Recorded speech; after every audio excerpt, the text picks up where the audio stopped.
Audio Jungle.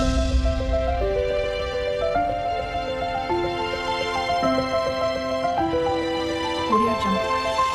Hi friends, இன்றைக்கி இந்த வீடியோவில் நம்ம என்ன பார்க்க போகிறோம்னு பார்த்தீங்கன்னா மொச்சை போட்ட கறி குழம்பு எப்படி செய்யலான்னு பார்க்கலாமா? வாங்க வீடியோக்குள்ளே போகலாம். முதல்ல அடுப்பு ஆன் பண்ணிக்கிட்டு இப்போ ஒரு வடசட்டி எடுத்து வச்சுக்கோங்க. நான் 3/4 கிலோ கறி சேர்த்துக்கிறேன்.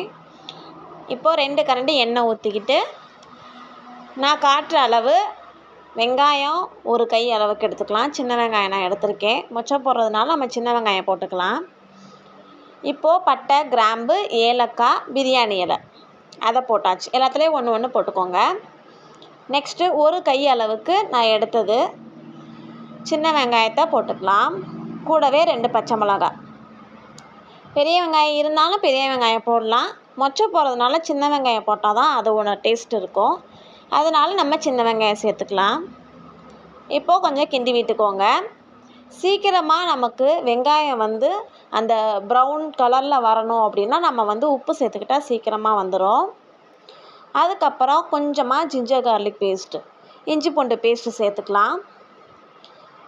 அடிப்பிடிக்காமல் கிண்டி விட்டுக்கோங்க. அதோட பச்சை வாசனை நமக்கு போகணும். பச்சை வாசனை போயிடுச்சு அப்படின்னா அதுக்கப்புறம் நம்ம தக்காளி சேர்த்துக்கலாம். இஞ்சி பூண்டு சேர்த்ததுக்கப்புறம் அடிப்பிடிக்க வாய்ப்பு இருக்குது, அதனால் கிண்டி விட்டுக்கோங்க. இப்போது பச்சை வாடை போயிடுச்சு. அதுக்கப்புறம் தக்காளி சேர்த்துக்கலாம்.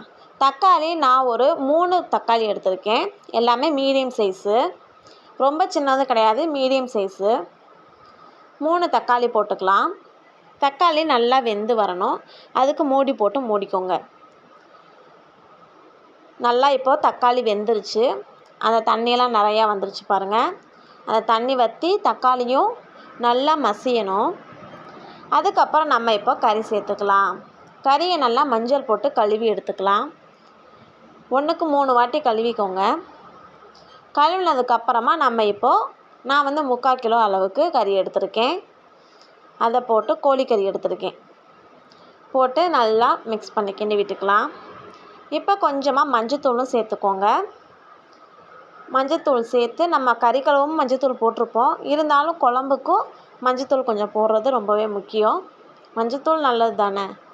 மஞ்சத்தூள் போட்டு நமக்கு இந்த கறி வேகிற அளவுக்கு தேவையான அளவுக்கு தண்ணியை ஊற்றி நல்லா வேக வச்சுக்கலாம். இதில் ரொம்ப வெந்துடக்கூடாது, ஒரு அரை வேக்காடு வெந்துடணும். அதுக்கப்புறம் நான் மொச்சையை எடுத்திருக்கேன். மொச்சை ஒரு 100 கிராம் எடுத்திருக்கேன். அந்த 100 கிராம் மொச்சையை வேக வச்சு சேர்த்துருக்கேன். நீங்கள் என்ன பண்ணுன்னா மொச்சை நான் தனியாக வேகாமல் இதிலேயே வேக வைக்கணும் அப்படின்னா கறி போடும் போதே மொச்சையும் போட்டுக்கோங்க. பச்சை மொச்சையை போட்டுக்கிட்டு அதுக்கப்புறமா கூட 2ஐயும் சேர்த்து வேக வைக்கலாம்.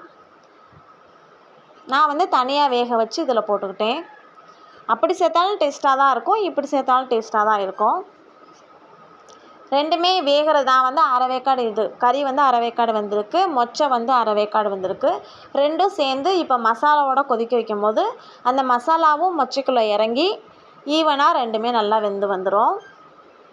இதை ஒரு வாட்டி நீங்கள் வீட்டில் ட்ரை பண்ணி பாருங்கள். மொச்சையை போட்டு புளிக்குழம்பு தான் வைப்பாங்க. இந்த மாதிரி ஒரு வாட்டி ட்ரை பண்ணி பாருங்கள்.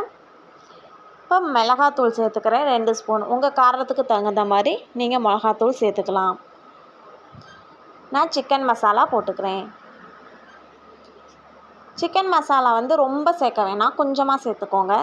அப்புறம் அந்த சிக்கனோட ஸ்மெல் வாடை தான் ரொம்ப அடிக்குமே தவிர மொச்சையோட ஃப்ளேவர் வராது. அதனால் கொஞ்சமாக போட்டுக்கலாம். நல்லா கொதிக்குது. இந்த ஸ்டேஜில் மல்லித்தூள், வீட்டில் அரைச்ச மல்லித்தூள் அதையும் சேர்த்துக்கலாம்.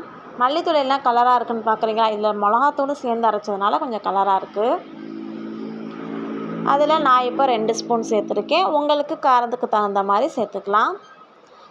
மல்லித்தூள் எவ்வளோக்கு சேர்க்குறோமோ அவ்வளோக்கு நம்ம குழம்பு கெட்டியாக இருக்கும். இந்த டயத்தில் நீங்கள் தேங்காவை ஒரு அரை மூடி எடுத்துக்கலாம். அதில் கொஞ்சமாக சோம்பு மட்டும் போட்டு அரைச்சி எடுத்துக்கலாம். இப்போது மூடி போட்டு மூடி வச்சு நல்லா வேகட்டும். ரெண்டுமே சேர்ந்து அந்த மசாலா எல்லாம் பச்சை வாடையெல்லாம் போய் அந்த மசாலா எல்லாமே கறிக்குள்ளேயும் மொச்சைக்குள்ளேயும் இறங்கி சூப்பரான ஃப்ளேவர் கொடுக்கும். நீங்கள் மறக்காமல் இதை ட்ரை பண்ணி பாருங்கள். அப்போ தான் நான் சொல்கிறேன் உங்களுக்கு புரியும். இப்போது தேங்காய் அரைச்சதை அந்த விழுதை நம்ம சேர்த்துக்கலாம். நல்லா மைய அரைச்சிக்கோங்க, திப்பி திப்பியாக இல்லாமல். அதையும் சேர்த்துக்கிட்டாச்சு. நல்லா மிக்ஸ் பண்ணி விட்டுக்கோங்க. எண்ணெய் பிரிஞ்சு சைடில் தெரியுது பார்த்திங்களா? அப்போ மசாலாலாம் நல்லா பச்சை வாடை போய் நல்லா உள்ளுக்குள்ளே வந்து சேர்ந்துருச்சுன்னு அர்த்தம். எண்ணெய் பிரிஞ்சு வந்துட்டாலே நம்ம போட்ட மசாலா உள்ளுக்குள்ளே சாந்துருச்சுன்னு தான் அர்த்தம்.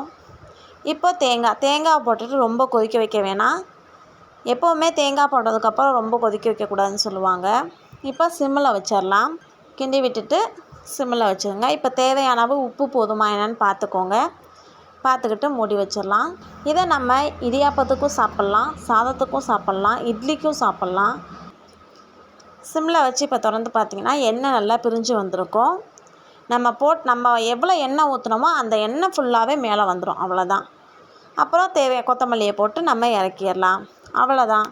சூடான சுவையான மொச்சை குழம்பு ரெடி ஆயிடுச்சு. நீங்களும் உங்கள் வீட்டில் மறக்காமல் ட்ரை பண்ணி பாருங்கள்.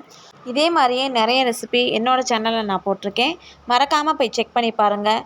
உங்கள் வீட்லேயும் மறக்காமல் இதை ட்ரை பண்ணுங்கள். என்னோடய சேனலை லைக் பண்ணுங்கள், ஷேர் பண்ணுங்கள், சப்ஸ்கிரைப் பண்ணுங்கள். Bye friends.